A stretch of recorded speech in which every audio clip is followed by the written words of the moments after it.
सुबह को मेरे इस चैनल पे स्वागत है और जय मसीह की।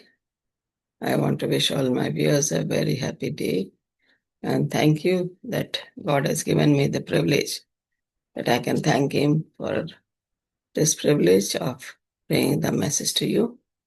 Always God has been very kind and gracious to me in helping me to speak the words that He wants me to speak. जो शब्द परमेश्वर चाहता वो मुझसे बुलवाता, मैं परमेश्वर का धन्यवाद करती हूँ इसके लिए और आप सबों का धन्यवाद करती हूँ कि आप लोग मेरे सर्मन्स को सुनते हैं और दूसरों को साझा भी करते हैं और फिर मुझे आप कमेंट भी करते हैं।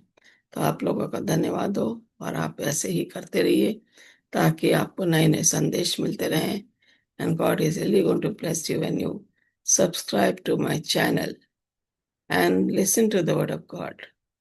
God is very gracious to me, always helping me to speak the word that He wants me to speak. I want to pray before we begin our lesson this morning.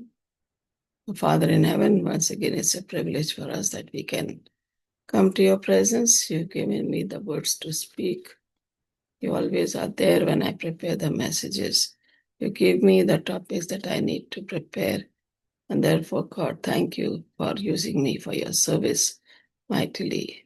Help me to go forward in life and take the message to the people who are still waiting to hear this message. Only you can reach them and you can use me as you want me to speak the message for you. Forgive us our sins and shortcomings. Fill me with your Holy Spirit so that I speak the right word. For I ask these few blessings in Jesus' name. Amen. जैसे कि मैंने कहा कि हम लोग जो हैं परमेश्वर हमें यूज करता है और परमेश्वर ने हम सबको टैलेंट दिए हैं. God has given us different talents. Some have the singing talent, some have the talent of speaking, some have the talent of helping others. But God is using each person with each of the talent that the person has. Only thing we have to work on it and seek God's help. And He is there to help us out in speaking His words. हमेशा परमेश्वर हमारा साथ देता है. वो चाहता है कि हम उसके शब्द को हमेशा लोगों तक साझा करें और जो परमेश्वर चाहता हम वो ही करते हैं. परमेश्वर का धन्यवाद हो इसके लिए. और आज का संदेश जो हमारा है वो प्रकाशित वाक्य 21वें अध्याय 1 से 8वीं आयत तक हम हैं इसको आज अध्ययन करेंगे. और मैंने जो है I've already completed Daniel series. I'm about to complete the series on Revelation. And therefore, today's message is coming to us from the book of Revelation, chapter 21, verses 1 to 8.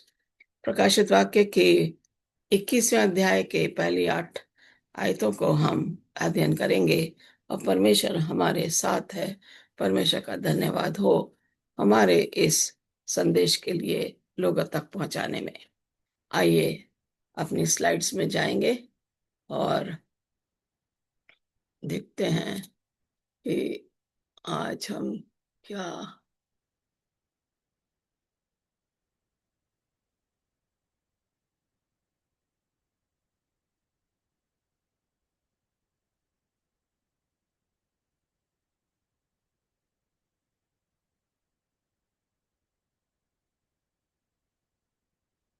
uniqueness of Christianity, God's promise of a new creation, Revelation 21, verses 1 to 8. एक अजीब और चमत्कारिक तौर पे हम कहना चाहिए मसीहत है. और इसमें हम देखते हैं कि परमेश्वर अपना वायदा करता है नई पृथ्वी को सृष्टि करने के लिए. और ये वायदा जो है, ये प्रोफेसी जो है, ये भविष्यवाणी जो है वो जल्द ही पूरी होने वाली है. क्योंकि हम देखते हैं कि जो मसीह में विश्वास करते हैं, those who believe in Jesus Christ, they will have the part in the entering of the heavenly kingdom which God is preparing for each one of us. So let's see what God has to tell us in this particular chapter of Revelation 21 verses 1 to 8. आइए हम देखते हैं कि परमेश्वर हमें क्या समझाना मांग रहा है इन 8 पदों के द्वारा। और हम देखते हैं कि किस तरीके से वो हमारी अगुवाई करता है. He is leading us in the right direction.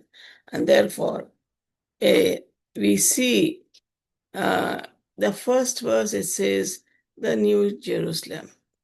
फिर मैंने एक नया स्वर्ग और नई पृथ्वी देखी, क्योंकि पहला स्वर्ग और पहली पृथ्वी लुप्त हो चुके थे और वो सागर भी अब नहीं रहा था. And I saw a new heaven and a new earth. For the first heaven and the first earth were passed away, and there was no more sea. Revelation 21, verse 1.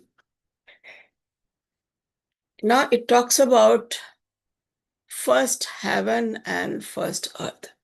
पहली धरती और पहले स्वर्ग के बारे में बता रहा है कि वो लुप्त हो चुके थे, मतलब गायब हो चुके थे, और पुराना जो सागर जो थे इस दुनिया में वो भी नहीं थे.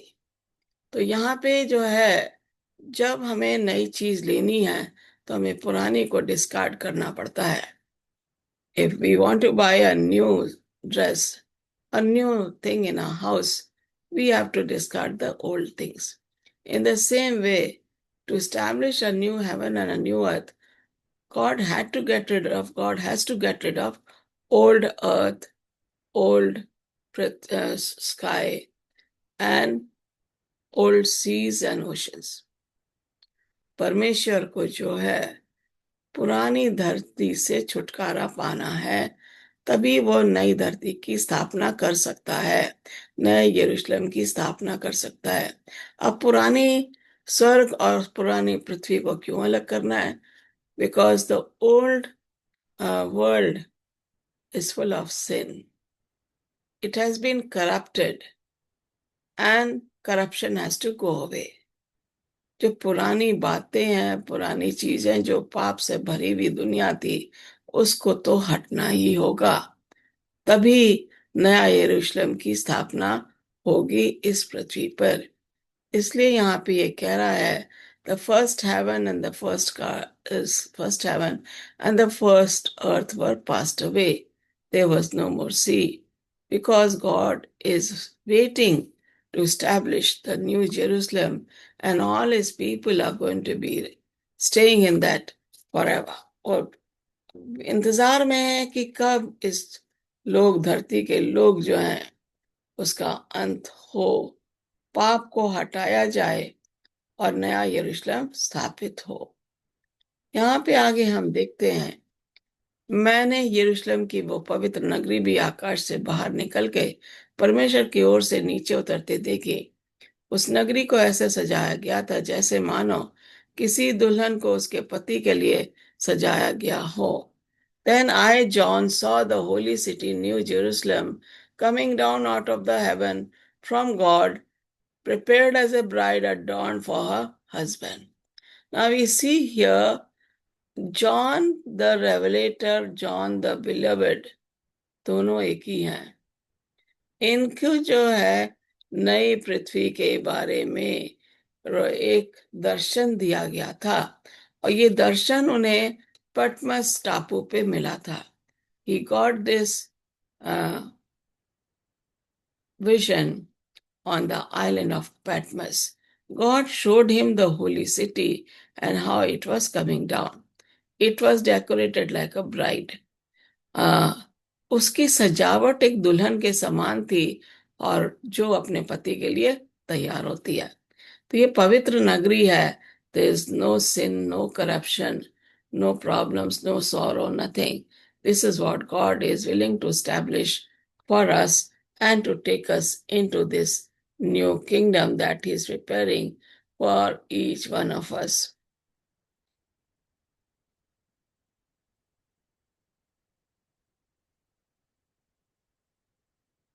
अब यहाँ पे हम देखते हैं, तभी मैंने, जहां पे भी मैंने आई यूज किया गया है, this is the vision which John is seeing and then telling us what he God is showing him. तभी मैंने आकाश में एक ऊंची ध्वनि सुनी.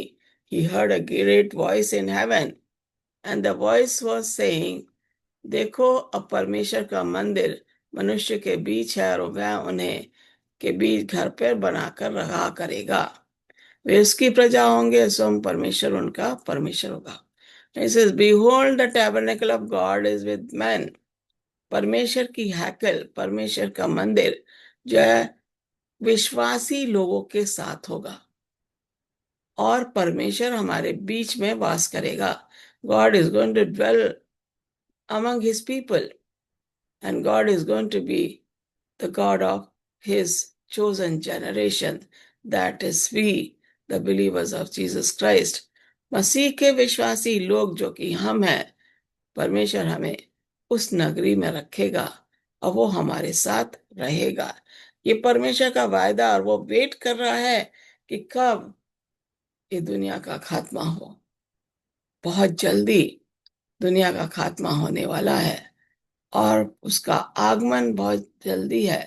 He is going to come very soon on this earth.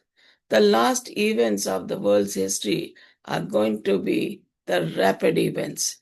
जो आखिरी घटनाएं घटेंगी वो बहुत जल्दी जल्दी होंगी, क्योंकि प्रवचन परिवक्षा जो है वो खत्म होने पे यीशु मसीह का आगमन होना जरूरी है। तो यहाँ पे हम देखते हैं कि वो उसके आने से जब वो आएगा तो क्या होगा। He will wipe every tear from their eyes. There will be no more death or mourning or crying or pain, for the old order of things has passed away. परमेश्वर उसकी आंखों से सब आंसू पोंछ डालेगा और उसके बाद मनुष्य मृत्यु ना रहेगी, ना शोक, ना विलाप, ना पीड़ा। पहली बातें जाती रही। पहली बातें दुख वाली बातें थी। The first things were the things which brought misery, sorrow, pain, death, मृत्यु, दुख, दर्द और पाप। ये पहली चीजें से जिनका खात्मा होना जरूरी है यीशु मसीह के आने से पहले। यीशु मसीह जब आएंगे तो इन सब चीजों का खात्मा होगा। पुरानी पृथ्वी को जो है नया किया जाएगा, नया यरूशलेम इस जमीन पर आएगा। तो यहाँ पे हम देख रहे हैं इस तरीके से परमेश्वर इंतजार में है कि लोग पछतावा करें और अपने पापों का प्रायश्चित करके उसको बातों पे ध्यान दें। और जो सिंहासन पर बैठा था उसने कहा कि देख, मैं सब कुछ नया कर देता हूं। फिर उसने कहा लिख, क्योंकि ये वचन विश्वास के योग्य और सत्य है।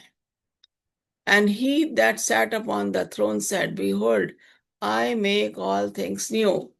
And he said unto me, Write, for these words are true and faithful. Now, the voice which he is hearing, जो सिंहासन पे बैठा था, God is on his throne. He said to him, I am going to make everything new. परमेश्वर ने दर्शन में यूहन्ना को बताया कि वे पृथ्वी को नया करेगा। पुरानी चीजें जो हैं सब चली जाएंगी। उसने कहा लिख ले, क्योंकि ये वचन विश्वास के योग्य और सत्य हैं। Which word is he talking about? The words of God. The prophecy given in the book of Revelation and Daniel and the other books of the Bible, which are already foretold in the Old Testament. पुराने नियम और नए नियम में जो भविष्यवाणियां की गई हैं वो भविष्यवाणियां सच्चाई पे आधारित हैं और विश्वास पे आधारित हैं। अगर हम सच्चाई और विश्वास में बने रहेंगे, उसके वचन को मानेंगे, if we listen and obey the words of God as given in the Bible, He will take care of us.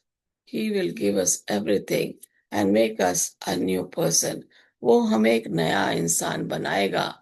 इसलिए वो चाहता है कि उसके लोग पुरानी बातों को छोड़ें, पाप से दूर हटें, प्रायश्चित करें। We need to repent and realize how sinful we are. We need to ask forgiveness from God so that we will have the entry into the Holy Land or Heavenly Kingdom. वह मुझसे फिर बोला, okay, the voice again told him, सब कुछ पूरा हो चुका, everything is done. मैं ही अल्फा हूं और मैं ही ओमेगा हूं। मैं ही आदि हूं और मैं ही अंत हूं। जो भी प्यासा है, मैं उसे जीवन जल के स्रोत से सैत मैत में मुक्त भाव से जल पिलाऊंगा। He said to me, "It is done. I am the Alpha and Omega, the beginning and the end. I will give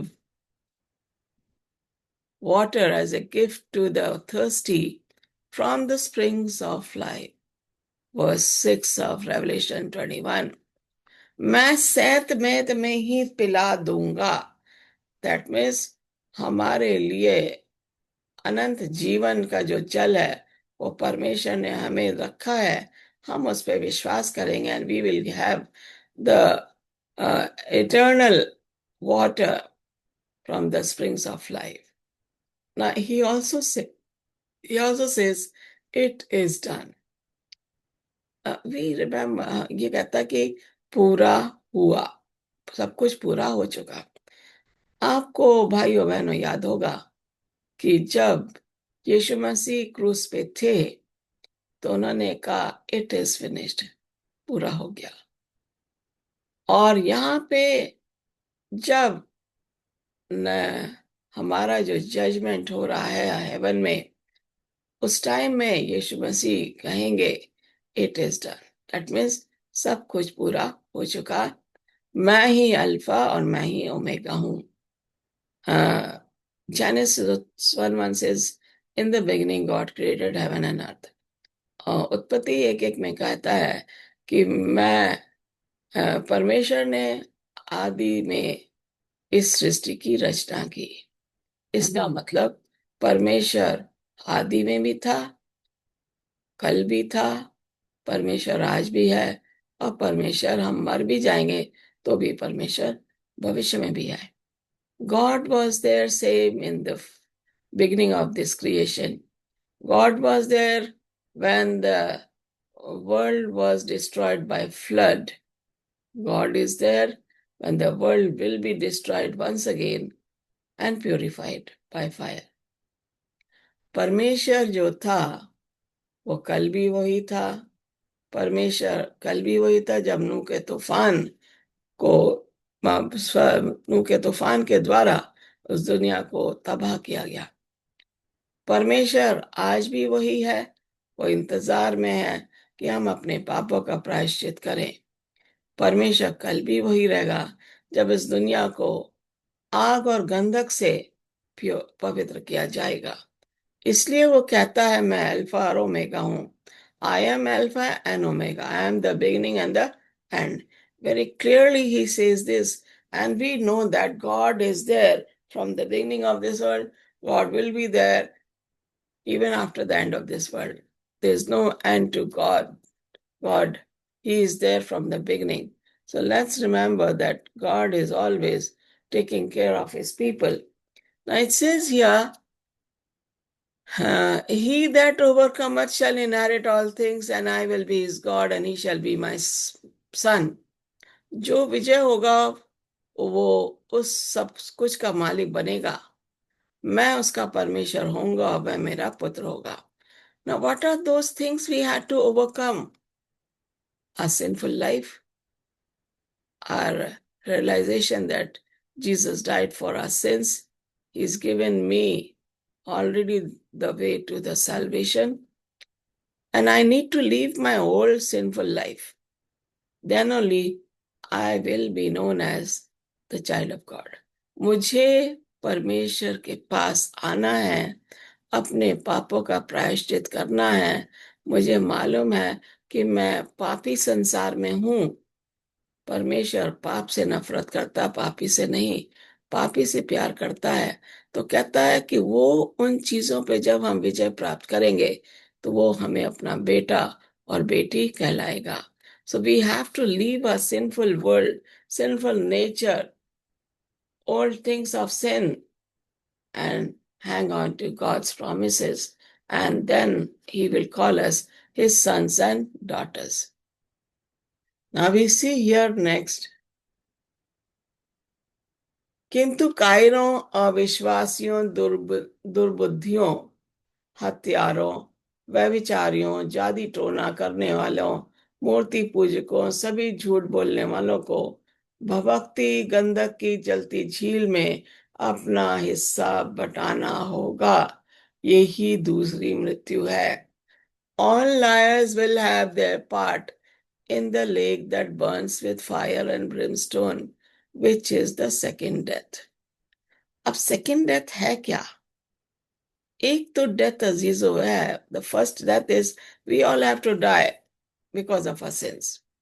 The second death is when Jesus Christ is going to come and all these wicked people will be resurrected and they will try to take the holy city. That's when fire and brimstone is going to come from the heaven, and this earth is going to be the lake of fire, and they will be burning in that. That is going to be the second death for them. ये दूसरी जो मृत्यु है वो है उन लोगों के लिए.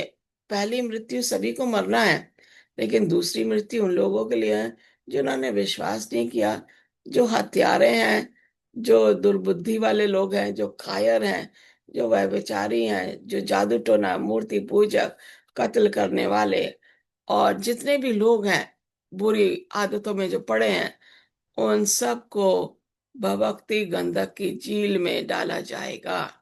ये तब होगा जब यीशु मसीह तीसरी बार आसमान से 1000 साल के बाद ये नए यरूशलेम के लेके नीचे आएंगे. हम 1000 साल जब यीशु मसीह दोबारा आएंगे, when Jesus is going to come second times, he will take us to heaven, all the righteous people. The wicked will be no more. But when Jesus is going to come after 1000 years with the new Jerusalem coming down from heaven, that's when these people will be resurrected and fire from heaven is going to come down, and that is going to be the second death for them. वो दूसरी मृत्यु होगी जब यीशु मसीह नए Jerusalem के साथ 1000 साल के बाद इस जमीन पर आएंगे. तो ये जितने भी कायर, अविश्वासी, व्यभिचारी, जादू टोना, मूर्ति पूजक, झूठे लोग और झूठे भविष्यवक्ता और उनके सबके साथ शैतान, ये सब के सब आग की झील में इनको वहां मरना होगा. ये इनकी दूसरी मृत्यु होगी. जो विश्वासी लोग हैं उनको दूसरी मृत्यु का हिस्सा नहीं बनना होगा, क्योंकि उन्होंने ऑलरेडी परमेश्वर को चुना है.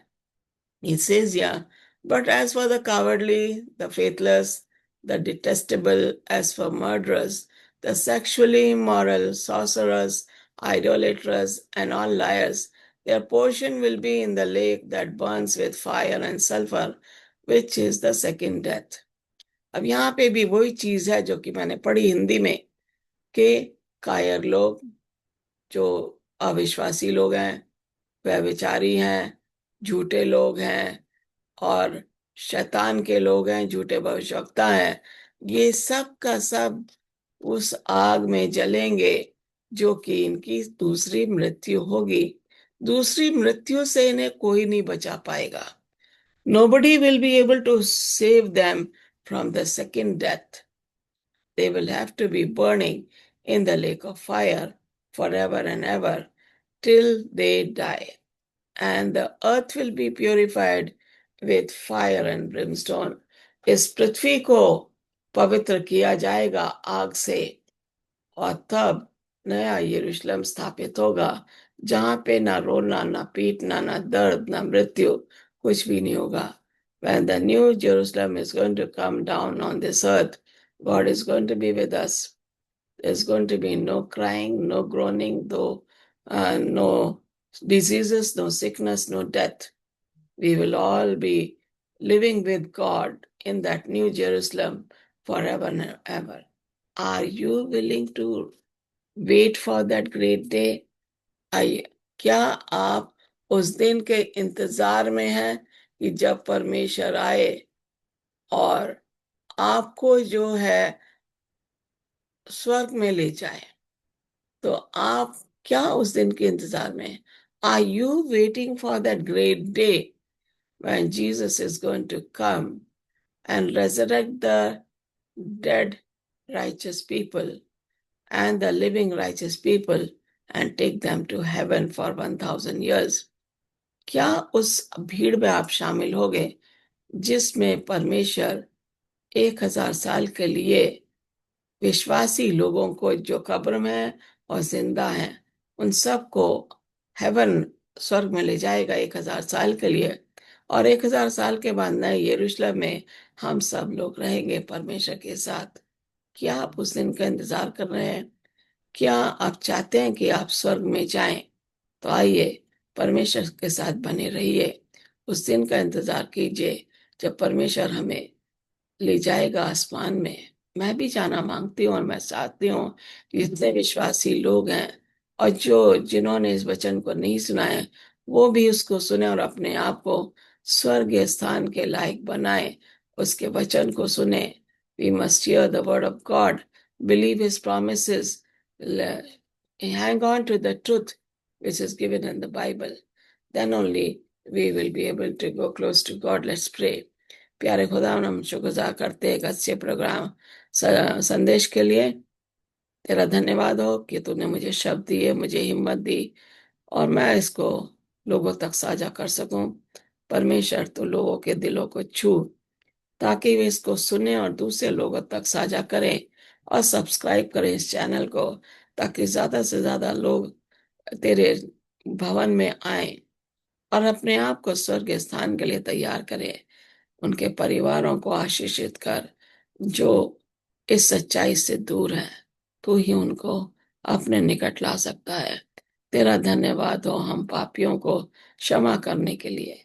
ये प्रार्थना मैं तेरे प्यारे बेटे यीशु नासरी के नाम से मांगती हूँ, आमीन। I'll come back with my second part of this message.